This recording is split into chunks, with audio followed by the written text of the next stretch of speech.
네, 윤석열의 계엄과 내란, 그를 추종하는 극우들의 난동으로 세상이 무법천지가 되고 있습니다. 그 혼란을 틈타 숨을 죽이고 있는 한 사람이 있습니다. V0 소리까지 나올 정도로 이 종횡무진 활동했던 숨은 실세 김건희. 숨바꼭질은 그리 길지 못할 겁니다. 모든 문제적 사안들의 실체가 드러나면서 김건희의 윤곽 또한 선명해지고 있습니다. 최근 명태균 게이트에 대한 보도 곳곳에서 김건희 이름 석자를 수도 없이 발견하고 있습니다. 윤석열 캠프를 구성할 때 명태균 씨가 영향력을 행사할 수 있게 해줬던 사람, 명태균 씨에게 2차례 돈 봉투를 건넸던 사람, 명태균 씨가 충복이 되겠다라면서 충성을 맹세했던 사람, 이 모든 상황의 격분에 조선일보 폐간의 목숨을 걸었던 사람, 그 사람이 바로 V0 김건희입니다. 어제 보도된 삼부토건 주가 조작 정황과 관련해서도 그 몸통이 윤석열 김건희라는 의혹은 이미 제기돼 왔었습니다. 금융감독원이 삼부토건 대주주 일가와 경영진의 주가 조작 정황을 포착했다고 합니다. 그 시세 차익이 100억 원대에 달한다는데 주가 급등 시기에 주식을 처분해서 차익을 얻는 방식으로 얻었던 것으로 밝혀지고 있습니다. 그렇다면 관건은 그 주가를 어떻게 끌어올렸는가에 있을 텐데요. 정부에서 추진했던 우크라이나 재건 사업이 주가 견인에 큰 역할을 했다는 주장이 이미 제기된 바가 있습니다. 의혹의 경위는 이렇습니다. 2023년 5월 14일 김건희 계좌 관리인으로 알려진 이종호 블랙펄 인베스트먼트 전 대표가 멋진 해병 단톡방에서 3부 내일 체크하고 라는 메시지를 남겼습니다. 그로부터 이틀 뒤 16일 윤석열 김건희 내외가 우크라이나 영부인 젤렌스카 여사를 만났습니다. 그 다음 날인 17일 추경호 당시 경제부총리가 한 우크라이나 양국 간 공여협정에 가서명했습니다. 그로부터 5일 뒤인 22일 원희룡 당시 국토부 장관이 폴란드에서 열린 글로벌 우크라이나 재건 포럼에서 축사를 하는데요.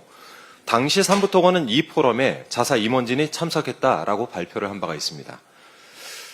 당시 원희룡 전 장관의 공무국외 출장 결과 보고서 이 관련된 자료를 제가 지난해 8월에 제출받아서 보유를 하고 있습니다. 이 서면 답변서에 따르면 원 전 장관 측은 당시 민간 컨퍼런스에서 단순히 축사를 했을 뿐이다 라고 설명을 합니다. 그런데 출장 결과 보고서에서 나와 있듯이 우크라이나 재건을 위해서 한국 기업과 공공기관이 참여할 수 있도록 정부 차원의 지원을 추진하겠다라고 원 장관이 공언을 했습니다. 삼부토건 주가가 뛸 수밖에 없는 시그널을 당시 원희룡 장관을 비롯한 정부가 준 것입니다. 윤석열 정부가 대대적으로 나섰던 우크라이나 재건 사업에 삼부토건이 숟가락을 얹어서 주가를 띄웠는데 이 일련의 일들이 일어나기 전 김건희 계좌 관리인이었던 자가 단톡방에서 3부 체크를 말했습니다. 이쯤 되면 삼부토건의 주가 조작 몸통으로 윤석열, 김건희 내외가 지목되는 것은 매우 당연한 일입니다. 또다시 주가 조작에 연루된 김건희에 대해서 대대적인 수사와 조사가 반드시 필요하겠죠. 우연이 반복되면 필연이 되고 실수가 반복되면 고의가 됩니다. 수많은 의혹들의 정점에 김건희가 서 있는데 언제까지 도망치고 숨을 수 있겠습니까? 김건희에 대한 특검은 국정농단의 실체를 규명하고 단죄하는 시작점이 될 것입니다. 이상입니다. 네, 다음으로 김병주 최고위원의 발언이 있겠습니다. 미국이 우크라이나에 대한 군사 원조 전면 중단했습니다. 트럼프 미국 대통령이 젤렌스키 우크라이나 대통령과 이른바 백악관 언쟁을 벌인 뒤 나온 조치입니다. 트럼프가 젤렌스키의 숨통을 무자비하게 조이는 모습입니다. 표면적으로는 러시아 우크라이나 전쟁에 더 이상 미국의 돈을 쓰지 않겠다는 겁니다. 그동안 쓴 돈도 이자를 더해 돌려받겠다는 의도입니다. 그러나 그 뒤에는 더 큰 변화의 움직임이 일고 있습니다. 바로 미국의 외교 전략 변화입니다. 미국은 러시아와 협력을 강화해 중국을 견제하고자 합니다. 이른바 러시아인 차이나다운입니다. 러시아를 끌어들여 중국을 약화시키겠다는 겁니다. 이는 미국의 이익을 극대화하려는 미국 우선주의와 연결됩니다. 미국은 러시아와 우주협력, 광물협력, 북극 항로 협력을 추진하고 있습니다. 우리가 눈여겨볼 지점은 북극 항로 협력입니다. 북극 항로와 기존 항로를 비교해 보겠습니다. 북극해를 이용하면 약 7,000km 거리를 단축할 수가 있습니다. 물류 비용을 대폭 낮출 수 있는 겁니다. 세빙선 없이도 북극 항로를 이용할 수 있는 시간 또한 기후변화로 인해 점점 길어지고 있다고 합니다. 이런 북극 항로를 이용하려면 러시아와의 관계를 강화하는 게 유리합니다. 북극 항로는 러시아의 영토를 관통하기 때문입니다. 그런데 윤석열 정부는 그동안 북극 항로 개척을 위해 무슨 노력을 했습니까? 우크라이나에 파병을 운운했습니다. 불필요하게 러시아를 자극했습니다. 북한과 러시아는 동맹관계로 발전했습니다.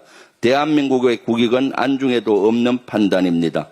가치 편중 외교에 집착하면서 국익 중심의 실용 외교를 저버렸습니다. 이러한 국제 정세 변화 속에서 우리나라는 외교 안보 정책을 신중하게 조정할 필요가 있습니다. 트럼프 행정부의 외교 전략 변화는 우리 경제는 물론 안보에도 직접적인 영향을 미칠 수가 있기 때문입니다. 하루빨리 내란 사태를 수습하고 국정을 쇄신해야 하는 이유입니다. 미국과의 동맹을 공고히 하면서도 독자적인 외교 안보 전략을 마련해야 합니다. 러시아와 우크라이나 전쟁이 끝나면은 우리도 러시아와의 경제 협력을 신중하게 재건할 필요가 있습니다.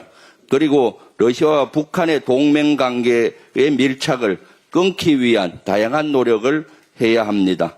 국제사회와 균형을 맞추면서도 발빠르게 움직여야 합니다.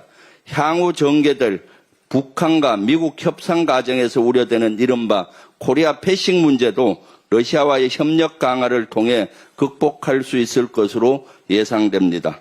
가치 편중 외교에서 국익 중심의 실용 외교로 가감히 전환할 필요가 있습니다. 최근에 이와 같이 국제적인 패권 가운데서도 AI 경쟁이 국제적으로 치열하게 이루어지고 있습니다. 전 세계는 국부 펀드를 통해서 AI 전략 산업에 집중 지원을 나서고 있습니다. 국가가 지분 투입에 전략 산업을 키우고 성과를 나누는 것은 새로운 세계적인 방향입니다. 프랑스의 경우는 AI 기업 펀드 투자 예정이고 미국과 사우디는 국부 펀드를 통해 전략 산업을 공격적으로 투자하고 있습니다.